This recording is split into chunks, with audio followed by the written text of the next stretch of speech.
Aqui na Borda eu tenho muita história para contar. Muita história. Nós mudamos para a Borda e fomos morar numa casa cujo proprietário chamava-se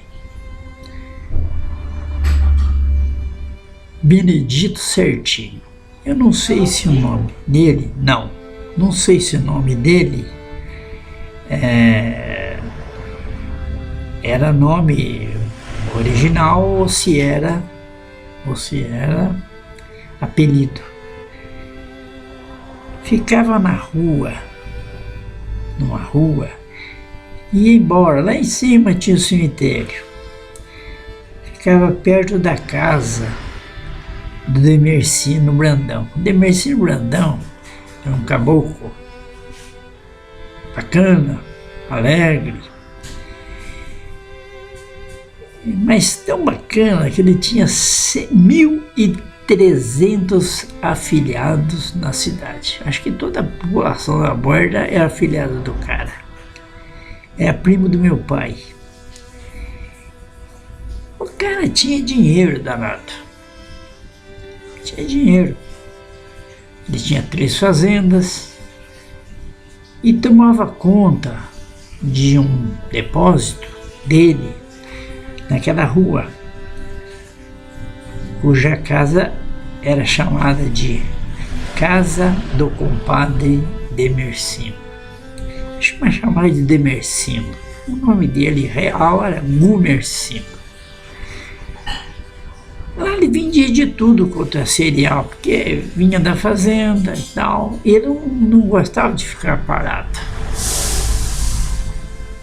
Então ele tinha alguma coisa para fazer na cidade. O cara tão formidável criou lá os seus 13 filhos, ou 14, se não me engano, entre os quais só tinha uma formada em educação, professora, bem dizendo, era a Odete. O resto foi tudo doutor. 12 filhos, doutores. O cara precisa ter dinheiro. E precisa ter gosto também. Não é porque morava na Borda que não tinha gosto. Entre os quais, o mais famoso que nós conhecemos é o Dr. Newton Brandão. O Newton Brandão, ele se formou na Escola Universitária do Rio de Janeiro, Universidade Federal do Rio de Janeiro. Logo depois ele se casou e veio para Jundiaí, aliás, Santo André, aqui em São Paulo. E Newton trabalhava no Sandu naquele tempo, que é o SAMU de hoje. Mas era um cara tão formidável, cara tão bom, tá? Que ele, quando ele ia visitar os pacientes no carro do Sandu, quando ia visitar a família que era pobre, por exemplo, ele já receitava o remedinho e já levava o remédio na pasta dele. Então o cara ficou tão popular e tão amigo do povo de Santo André que ele foi prefeito pela cidade de Santo André por 3 vezes, 3 gestões, 3 vezes prefeito de Santo André. Ficou na história de Santo André. Infelizmente ele faleceu há pouco tempo, mas é um cardiologista muito bom. Foi deputado estadual por 2 vezes. É um baita do cara inteligente e amigo da gente, né? Bom, independente disso aí fugiu um pouquinho do assunto da Borda, mas como falar de Demercino, falar de Borda é falar de Demercino. Demercino, um cara formidável. Eu me lembro de algumas passagens ali, naquela casa que eu morava, nós morávamos. Eu me lembro, naquele tempo não tinha veículo, não tinha nada, veículo motorizado, não existia isso. Tinha 2 carrinhos na borda, como eu já citei aqui no nosso livro, que era do Juca Brandão, que era fazendeiro, e um Fordinho 29, e do Tardia, Zequinha, não sei o sobrenome dele, o Zequinha tinha outro Fordinho 29, o resto era tudo carroça e boi de carro, e carro de praça. Tinha um carro de praça bonito, com 4 cavalos, 2 juntas de cavalos, e o carro de praça com 4 rodas, estilo faroeste de Califórnia, mais de São Francisco da Califórnia, é o tempo da faroeste, mas era o cocheiro, não lembro o nome dele. O trem passava na borda às 9 horas da manhã e vinha para São Paulo encontrar com a Mugiana aqui esqueci o nome do lugar aí, a divisa com São Paulo, e Eleutério, e dali, e depois das 9 horas da manhã tinha o trezinho que voltava de São Paulo, que fazia conexão com Mugiana, voltava às 4 horas da tarde. E esse carro de praça ia buscar o pessoal na estação.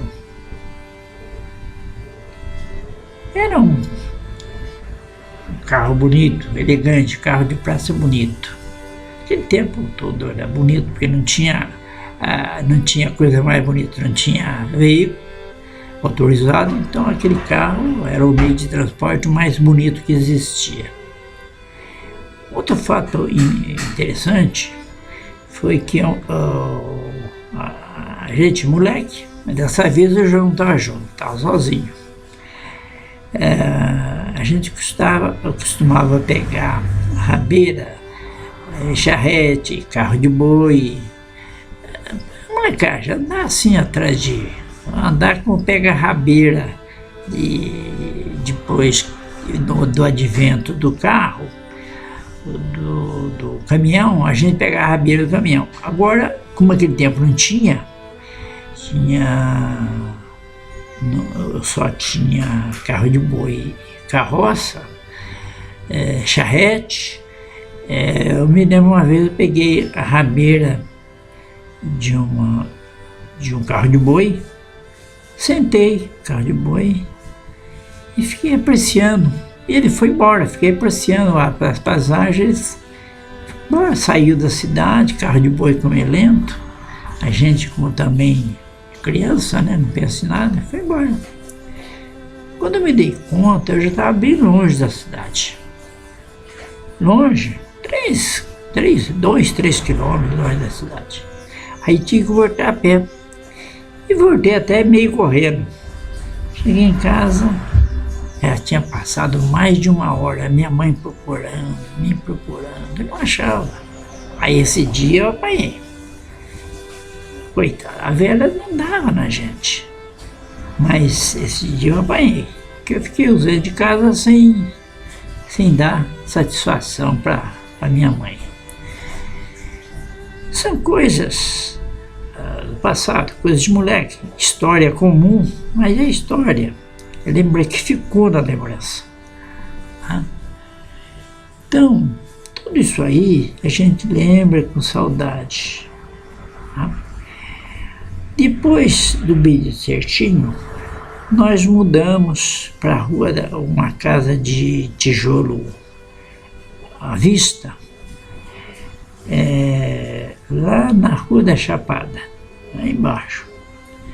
Na Rua da Chapada, essa casa revestida de tijolos, não tinha reboco. naquele tempo as casas não tinham fogo também, e a gente estava deitado na cama, olhava o telhado, porque não tinha fogo. Então, e a água encanada não existia, só existia na casa dos ricos. Os pobres não tinham casa água encanada. E nós ficamos lá, moramos lá um certo tempo. Lá acontecia coisas curiosas. Por exemplo, os leprosos, naquele tempo tinha muito leproso. Hoje não tem mais nem essa doença, que a gente chamava de doente do mar. Quando o leproso passava pedindo esmola, a minha mãe dava, eu me lembro que dava 500 reais, por exemplo, e tinha troco. 200 reais de troco, ou 300 reais de troco. E ela pegava numa concha, aquela concha que a gente usa na cozinha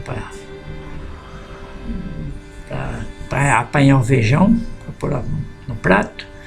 Aquela concha, aquelas conchas geralmente era feita de ferro, porque tinha muita coisa de ferro, não é de alumínio como hoje, uma coisa bacana, naquele era uma coisa bem primitiva mesmo.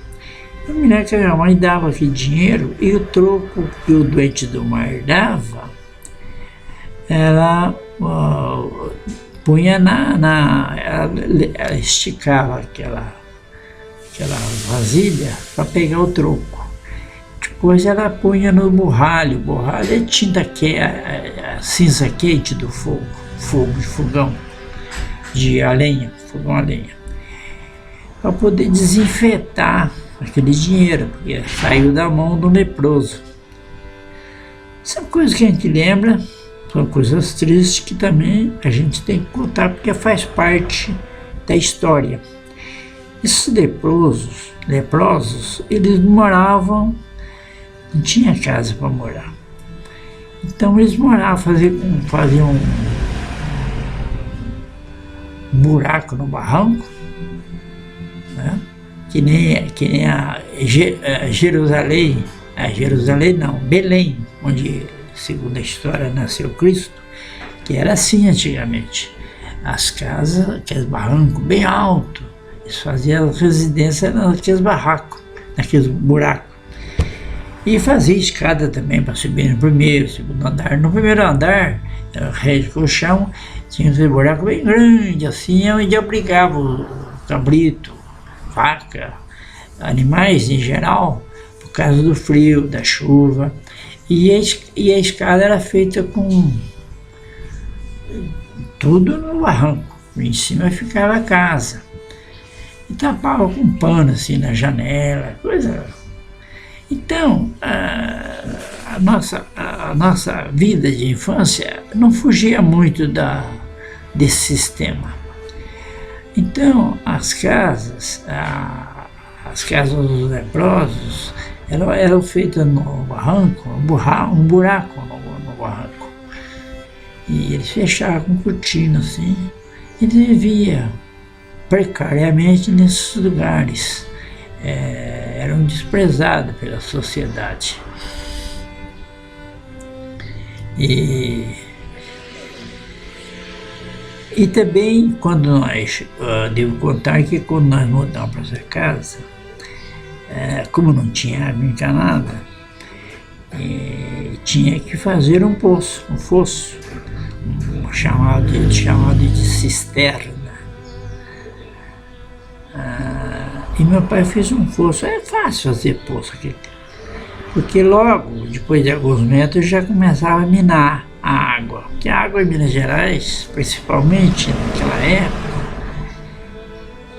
era o líquido mais comum, mais precioso e comum. Porque em Minas Gerais é o lençol freático, o maior lençol freático do Brasil fica em Minas Gerais, que é o chamado aquífico Guarani. Então, fazia-se o fosso, fazia em volta, fazia uma parede de tijolo, fechada de tijolo, um círculo de tijolo, para a criança não cair no buraco.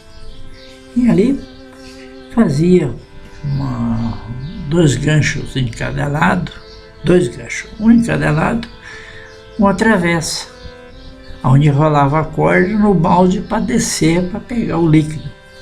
Isso era chamado de cambito. Tá? Me lembro que na confecção desse fosso, os filhos do Rossi estavam nos visitando, mas o Rossi era família rica, lá de Pouso Alegre, sabe, com os primos ricos, judios dos primos pobres mesmo. Toda a vida foi assim, humilhava. Então aquela brincadeira, o fosso estava com 1 metro de altura, 1,5 metro de altura, a gente, o mais velho do Rossi, o Newton, jogou eu com o João lá dentro. Porrou, coisa de moleque. Depois, para a gente sair do buraco, foi preciso chamar, não sei o que lá, uma corda, tirar a gente lá de dentro. Foi uma coisa que a gente não esquece. Brincadeira de moleque a gente não esquece. Isso era essa casa da Chapada. Quando a gente ia na missa, na borda, era pertinho da igreja, mas passando um córrego, a gente tirava o calçado, que para ir na igreja tinha que pôr um sapatinho. A gente punha um sapatinho só para ir à missa. Roupa, trocava de roupa, tudo bem arrumadinho. O pessoal era muito crente, muito católico. Então a missa de domingo era obrigatória. Então a gente ia à missa, passava naquele córrego. Chegava no córrego, tirava o sapato, tirava a meia, passava, arregaçava as calças. Os adultos, porque a molecada lá, tudo de calça curta. Passava, atravessava o córrego, sentava, limpava, levava uma toalhinha, limpava os pés, punha meia, sapatinho e seguia a viagem. Na volta fazia a mesma coisa. Essa era a vida primitiva daquele tempo. Mas não deixa de a gente ter saudade dessas coisas. Tem saudade das coisas boas, tem saudade das coisas ruins também que a gente passava. Essa é uma das histórias comuns que a gente vivia na cidade pequena, lá no sul de Minas. Mais tarde eu continuo contando a minha vidinha que a gente passou lá naquele sul de Minas, que hoje é desenvolvido, mas naquele tempo era subdesenvolvido para show, no varejo. Lá como não tinha transporte, ficava lá no fundão de Minas Gerais. Pra gente era fundão lá, era longe, porque tudo, não tinha condução, não tinha transporte, não tinha nada, né? Então mais tarde eu continuo contando a história de minha terra.